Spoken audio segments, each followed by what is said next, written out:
Welcome to daily beats video channel. நம்ம வீடியோ first time பார்க்குறீங்க அப்படின்னா சப்ஸ்கிரைப் பட்டன் கிளிக் பண்ணி பெல் ஐக்கானையும் கிளிக் பண்ணி ஆல் கொடுத்துருங்க. அப்போ தான் நான் போடுற வீடியோ உங்களுக்கு நோட்டிஃபிகேஷனாக வரும். இந்த வீடியோ பிடிச்சிருந்துன்னா மறக்காமல் லைக் பண்ண மறந்துடாதீங்க. இன்றைக்கி வந்து குல்ஃபி ஐஸ் எப்படி செய்யலாம் பார்க்கலாம். அதுக்கு மில்க், சுகர், பாதாம் பவுடர் எடுத்து வச்சுருக்கேன்.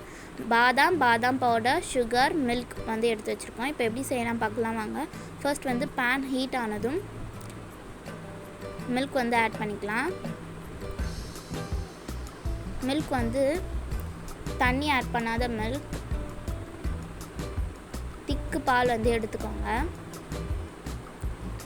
பால் வந்து நல்லா சுண்டணும். நீங்கள் 1 கிளாஸ் மில்க் ஆட் பண்ணுறீங்க அப்படின்னா அது வந்து 1/2 கிளாஸ் வர வரைக்கும் நல்லா சுண்டணும். நல்லா இந்த மாதிரி கலரி விடுங்க. கலர ஏடு வந்து சைடில் வர ஏடெல்லாம் வந்து நல்லா பாலோடு மிக்ஸ் பண்ணுங்கள். அப்போ தான் வந்து டேஸ்ட் வந்து நல்லாயிருக்கும். இந்த மாதிரி கலரி விடுவோம். இப்போ வந்து சுகர் வந்து ஆட் பண்ணிக்கலாம். அவங்கவுங்க டேஸ்ட்டுக்கு ஏற்ற மாதிரி வந்து சுகர் வந்து ஆட் பண்ணிக்கோங்க.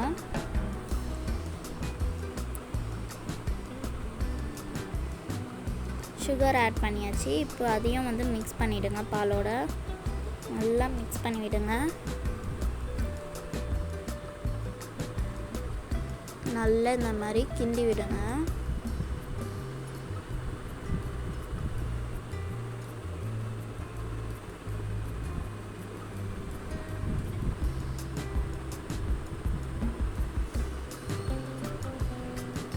நல்லா இந்த மாதிரி ஏடு வர முதல்ல வந்து நல்லா கலரி விடுங்க. பாலோட ஏடு வந்து மிக்ஸ் ஆகணும். அப்போ தான் நம்ம ஐஸ் சாப்பிடும் போது நல்லாயிருக்கும். இப்போ வந்து பாதாம் பவுடர் எடுத்து வச்சுருக்கேன். இந்த பாதாம் பவுடர் வந்து வேணாம் அப்படின்னா வந்து ஸ்கிப் பண்ணிவிடுங்க. ஸ்கிப் பண்ணாலும் ஒன்றும் கிடையாது, நல்லா தான் இருக்கும். என்கிட்ட இருக்குன்றதுனால நான் வந்து ஆட் பண்ணிக்கிறேன்.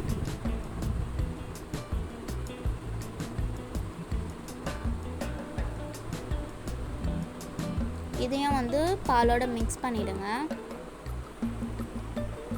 நல்லா இந்த மாதிரி பீட் பண்ணுங்கள். கட்டி இல்லாமல் நல்லா கலரி விட்டுருங்க.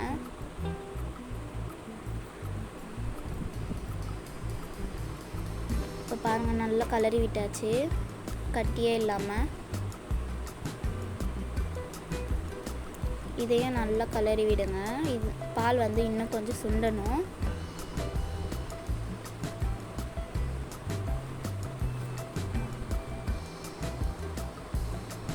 இப்போ பாருங்கள், நல்லா சைட்லலாம் நல்லா பால் வந்து சுண்டிடுச்சு. இப்போ வந்து நம்ம வச்சுருக்க பாதாம் வந்து ஆட் பண்ணிக்கலாம். உங்கள்கிட்ட பிஸ்தா இருக்குன்னா கூட பிஸ்தா கூட ஆட் பண்ணிக்கோங்க. பாதாம், பிஸ்தா ரெண்டுமே ஆட் பண்ணிக்கலாம். நான் வந்து பாதாம் மட்டும் ஆட் பண்ணிக்கிறேன். அதையும் வந்து நல்லா மிக்ஸ் பண்ணிவிடுங்க.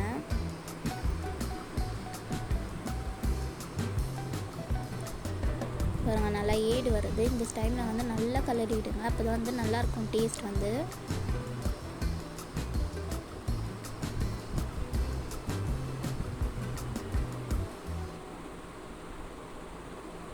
நல்லா இந்த மாதிரி கலரி விடுங்க. பார்க்கறதுக்கே சூப்பராக இருக்குது.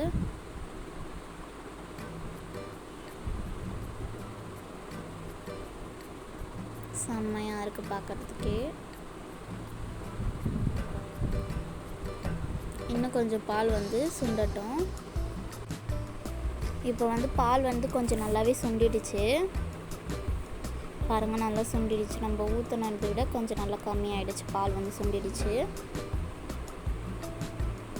இந்த மாதிரி ஐஸ் ஸ்டிக்ஸ் வந்து நிறைய ஷாப்பில் வந்து அவைலபிளாக தான் இருக்குது. வேணும்னா வாங்கி யூஸ் பண்ணிக்கோங்க. அப்படி இல்லைன்னா வந்து ஸ்பூன் வச்சு கூட நம்ம சாப்பிட்லாம். இப்போ வந்து பால் வந்து ரெடி ஆகிடுச்சு. நம்ம இந்த ஸ்டேஜில் வந்து ஆஃப் பண்ணிடலாம். பாருங்கள், ரெடி ஆகிடுச்சு. நல்லா கலரி விட்டுட்டு ஆஃப் பண்ணிவிடுங்க. ஆஃப் பண்ணிவிட்டு இந்த மாதிரி கிளாஸ் வந்து வேணும்னா யூஸ் பண்ணிக்கோங்க. அப்படி இல்லைன்னா மோல்டு இருந்தால் கூட வந்து யூஸ் பண்ணிக்கோங்க. நான் வந்து கிளாஸ்லேயே யூஸ் பண்ணுறேன். இது வந்து நல்லா ஆறினதும் ஃப்ரிட்ஜில் வந்து வச்சுட்டு 12 hours வந்து கழித்து சாப்பிடலாம். நான் வந்து ஐஸ் ஸ்டிக்ஸ் வந்து இப்போ யூஸ் பண்ணலை. கொஞ்சம் ஓரளவுக்கு ஃப்ரீஸ் ஆனதுக்கப்புறமா யூஸ் பண்ணிக்கலான்னு இருக்கேன். இப்போ வந்து ஐஸ் வந்து ரெடி ஆகிடுச்சு. ஐஸ் வந்து உடனே எடுத்து அப்படியே எடுக்காதீங்க, நான் வராது சீக்கிரமாக. இந்த மாதிரி நார்மல் வாட்டரில் கொஞ்சம் நேரம் வச்சுட்டு எடுத்தால் ஈஸியாக வந்து வரும். இப்போ வந்து ஐஸ் வந்து ரெடி ஆகிடுச்சு. இப்போ நான் எடுத்து காட்டுறேன் பாருங்கள். ஐஸ் வந்து சூப்பராக இருக்குது, பார்க்கவே செம்மையாக இருக்குது, டேஸ்ட்டும் செம்மையாக இருந்துச்சு. நீங்களும் வீட்டில் செஞ்சு பார்த்துட்டு எப்படி இருக்குன்னு கமெண்ட் பண்ணுங்கள், லைக் பண்ணுங்கள், ஷேர் பண்ணுங்கள், சப்ஸ்கிரைப் பண்ணுங்கள்.